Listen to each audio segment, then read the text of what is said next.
ಕನ್ನಡದ ಒಂದು ಸಿನಿಮಾಗೆ ಟಿಕೆಟ್ ಸಿಗ್ತಾ ಇಲ್ಲ ಅನ್ನುವಂತಹ ಮಾತನ್ನ ಕೇಳಿ ಕೆಲವು ತಿಂಗಳುಗಳೇ ಆಗಿತ್ತು, ಕೆಲವು ದಿನಗಳೇ ಆಗಿತ್ತು.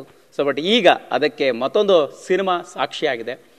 ಕಳೆದ 2 ದಿನಗಳಿಂದ ಇರೋಷ್ಟು ಥಿಯೇಟರ್ಗಳಲ್ಲಿ ಹೌಸ್ಫುಲ್ ಪ್ರದರ್ಶನ ಕಾಣೋದು ಮಾತ್ರ ಅಲ್ಲ, ಮುಂಚಿತವಾಗಿ ಟಿಕೆಟ್ ಬುಕ್ ಮಾಡೋಣ ಅಂದ್ರೂ ಕೂಡ ಟಿಕೆಟ್ ಸಿಗ್ತಾ ಇಲ್ಲ ಅನ್ನೋಂಥದ್ದು. ಇಷ್ಟೆಲ್ಲ ಹೇಳಿದ ಮೇಲೆ ಖಂಡಿತವಾಗಿ ಗೊತ್ತಾಗಿರುತ್ತೆ ಎಕ್ಸಾಕ್ಟ್ಲಿ ಸೂ ಫ್ರಮ್ ಸೋ ಒಂದು ಅದ್ಭುತ ಸಿನಿಮಾ ಅನ್ನುವಂತಹ ಪ್ರತಿಕ್ರಿಯೆಯನ್ನು ಪಡ್ಕೊಂಡಿರ್ತಕ್ಕಂಥದ್ದು. ಈ ಬಗ್ಗೆ ಮಾತಾಡಲಿಕ್ಕೆ ಸೂ ಫ್ರಮ್ ಸೋ ಸಿನಿಮಾದ ನಟ ರವಿ ಅಣ್ಣ, ಎಲ್ರಿಗೂ ರವಿ ಅಣ್ಣ ಅಂತಲೇ ಪರಿಚಯ ಆಗಿದ್ದಾರೆ. ಈಗ ಶನಿಲ್ ಗೌತಮ್ ಅವ್ರು ನಮ್ಮ ಜೊತೆ ಇದ್ದಾರೆ, ಅವ್ರನ್ನೇ ಮಾತಾಡ್ಸೋಣ. ಸರ್, ಏನಂತ ಕರೆದ್ರೆ ಇಷ್ಟ ಆಗುತ್ತೆ? ರವಿ ಅಣ್ಣ ಅಂತ ಕರಿಬೇಕಾ, ಶನಿಲ್ ಅಂತ ಕರಿಬೇಕಾ? ರವಿ ಅಣ್ಣ ಅಂತಲೇ ಕರೆದ್ರೆ ಇಷ್ಟ ಆಗುತ್ತೆ. ಯಾಕಂತ ಹೇಳಿದರೆ ಈಗ ಎಲ್ಲೆಲ್ಲಿ ಹೋಗ್ತಾ ಇದ್ದೀವಿ ನಾವು ಥಿಯೇಟ್ರ್ ವಿಸಿಟಿಗೆ, ಎಲ್ಲರೂ ಅದೇ ರೀತಿ ಕರಿತಾ ಇದ್ದಾರೆ.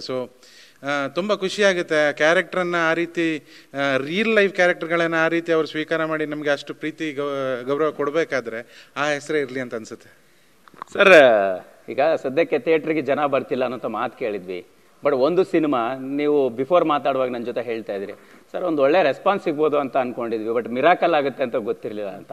ತಂಡಕ್ಕೆ ಫಸ್ಟ್ ಫೀಲ್ ಏನಾಗಿದೆ? ಮಿರಾಕಲ್ ಅನ್ನಿಸ್ತಿದೆಯಾ? ಓಕೆ, ನಮ್ಮ ಒಂದು ಎಕ್ಸ್ಪೆಕ್ಟೇಷನ್ ರೀಚ್ ಆಗಿದೆ ಅಂತ ಅನಿಸ್ತಿದೆ, ಹೇಗೆ ಅಂತ?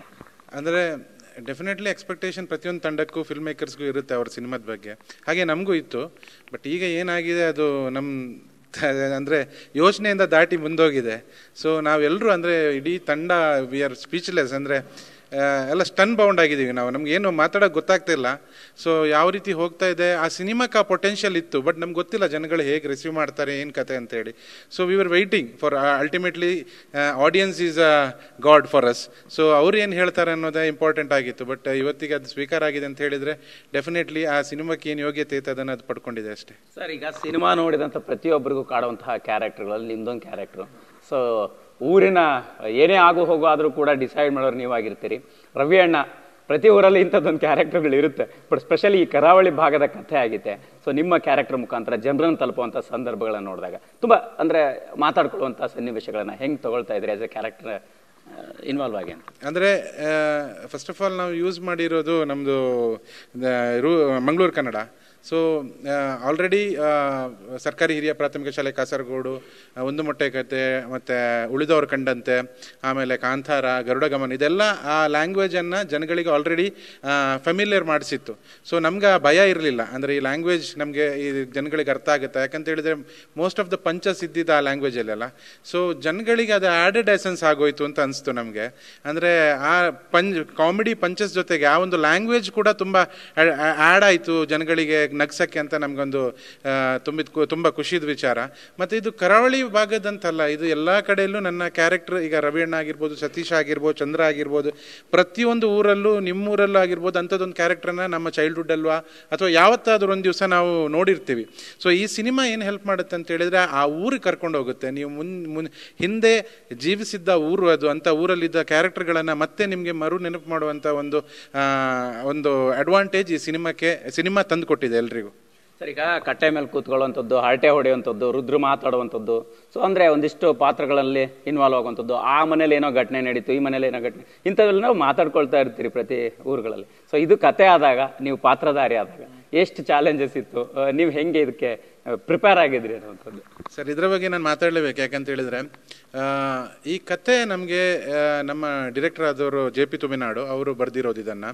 ಅವರು ಸುಮಾರು ಅಂದರೆ ಒಂದು 5-6 ವರ್ಷಗಳ ಹಿಂದೆ ಈ ಕಥೆನ ಫಸ್ಟ್ ಡ್ರಾಫ್ಟ್ ಬರೆದಿದ್ರು ಈ ಕಥೆನ.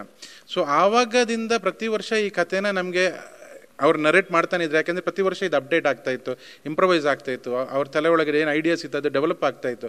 ಪ್ರತಿ ಸಲ ನಮಗೆ ಅದನ್ನು ಕೇಳಿಸ್ಬೇಕಾದ್ರೆ, ಕಥೆನ ನರೇಟ್ ಮಾಡಬೇಕಾದ್ರೆ ಪ್ರತಿ ಸಲ ನಾವು ನಕ್ಕಿದ್ದೀವಿ. ಅದೇ ಜೋಕಿಗೆ ಪ್ರತಿ ಸಲ ನಾವು ನಕ್ಕಿದ್ದೀವಿ. ನಮಗೆ ಅದರ ಮೇಲೆ ಕಾನ್ಫಿಡೆನ್ಸ್ ಇತ್ತು. ಇದೇ ಜೋಕಿಗೆ ನಾವು ಪ್ರತಿ ವರ್ಷ ಅದು ಹಳತ್ತಾಗಲಿಲ್ಲ, ಜೋಕ್, ಆ ಕಾಮಿಡಿ ಹಳತ್ತಾಗಲಿಲ್ಲ. ನಮಗೆ ಅದು ಗೊತ್ತಿತ್ತು ಇದು ವರ್ಕ್ ಆಗುತ್ತೆ ಅಂತೇಳಿ. ಅದೇ ಒಂದು ಸ್ಟ್ರಾಂಗ್ ಬಿಲೀಫಿಂದ ನಾವು ಈ ಸಿನಿಮಾ ಕೇಳಿದಿರೋದು. ಮತ್ತು ಈ ಸಿನಿಮಾ JP ಅವರು ಮಾಡಬೇಕಾದ್ರೆ ಅವ್ರು ಫಸ್ಟ್ ಡ್ರಾಫ್ಟ್ ಕಂಪ್ಲೀಟ್ ಆದ ಕೂಡಲೇ ಅವ್ರಿಗೆ ಒಂದಷ್ಟು ಕ್ಯಾರೆಕ್ಟರ್ಗಳು ತಲೆಯಲ್ಲಿತ್ತು, ಇವ್ರು ಮಾಡಿದ್ರೆ ಚೆನ್ನಾಗಿರುತ್ತೆ ಅಂತ ಹೇಳಿ. ಅಂಥದ್ದೇ ಕಾಸ್ಟಿಂಗ್, ಪರ್ಫೆಕ್ಟ್ ಕಾಸ್ಟಿಂಗ್ ಮಾಡಿದ್ದಾರೆ JP ಅವರು. ನನ್ನ ಕ್ಯಾರೆಕ್ಟರ್ಗೆ ಸಂಬಂಧಪಟ್ಟಾಗೆ, ರವಿ ಅಣ್ಣಂದು ಸಂಬಂಧಪಟ್ಟಾಗೆ, ನಾನು ಈ ಕ್ಯಾರೆಕ್ಟ್ರಿಗೆ ಸೂಟ್ ಆಗ್ತೇನೆ ಅಂತೇಳಿ ಅವರಿಗಿರೋಷ್ಟು ಕಾನ್ಫಿಡೆನ್ಸ್ ನನಗಿರಲಿಲ್ಲ ಆ್ಯಕ್ಚುಲಿ.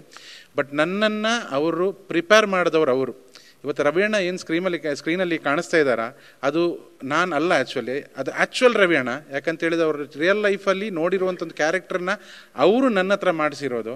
ಸೊ ಅದರದ್ದು ಕಂಪ್ಲೀಟ್ ಇವತ್ತು ಏನು ನಾನು ಏನಾದ್ರು ಚೆನ್ನಾಗಿ ಜನಗಳಿಗೆ ನಾನು ಅಕ್ಸೆಪ್ಟ್ ಆದರೆ ನಾನು ಚೆನ್ನಾಗಿ ಮಾಡಿದ್ದೀನಿ ಆ ರೀತಿ ಆದರೆ ಅದು ನಾನಲ್ಲ, ಅದು ನಮ್ಮ ಡೈರೆಕ್ಟರ್ JP ತುಮಿನಾಡ್ ಅವ್ರದ್ದು, ಅವ್ರು ನನ್ನ ಹತ್ರ ಮಾಡಿಸಿರೋದು. So complete credit and everything goes to JP Tuminad.